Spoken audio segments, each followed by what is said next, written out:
দোলযাত্রা, তো এই দোলের উপলক্ষে আমরা আজকে বানাবো মতিচুর লাড্ডু। 300 গ্রাম নিয়ে নিয়েছি বেসন, জল, ভালো লাগে মনে রান্না করতে, কিছু খুব সুন্দর টেস্ট হয়। এবার দিয়ে দিচ্ছি তেল। দেখেছো, ঠিক এরকম করে বেসনটা গুলবে, ছোট্ট করে কাটবে, ছোট্ট বুটকি বুটকি ফোটার মতন পড়ে।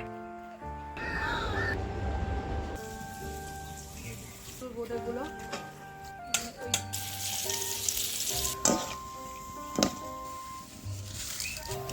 আসবে না, অনেক দূর বাড়ি তো।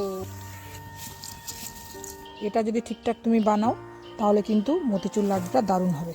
লাড্ডু বানানোর শিরাটা তৈরি করে দিচ্ছি, আর চিনি দিয়ে দিচ্ছি। লাড্ডুতে একটু চিনির পরিমাণটা বেশি লাগে, এতে 500 গ্রাম মতন চিনি আছে। 1 চামচ, 4টে এলাচ ফাটিয়ে দিয়ে দিলাম। আমি চাল মগজ দিয়ে দিচ্ছি,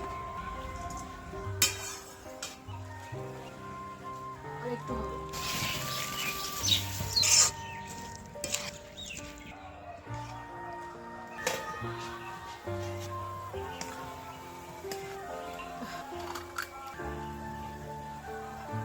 এবার দিয়ে দিচ্ছি একটু ঘি। ঘি না দিলে লাড্ডু অসম্পূর্ণ আমার মনে হয়, জানি না তোমরা ঘি ছাড়া করো হয়তো। এই সময় বেশি জোরে জল দেবে না।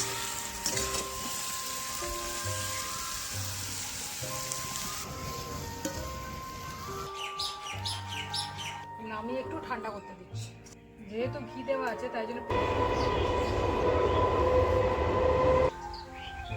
লাড্ডু এই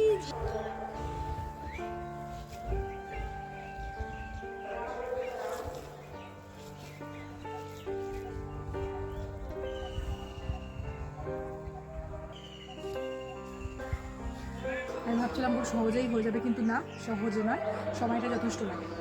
কালকে তোমরা দোল খেলবে, আর মিঠা करने के लिए লাড্ডু তো रहेगा ही ना। তো চলো, টাটা, দেখা হচ্ছে নেক্সট ভিডিওতে।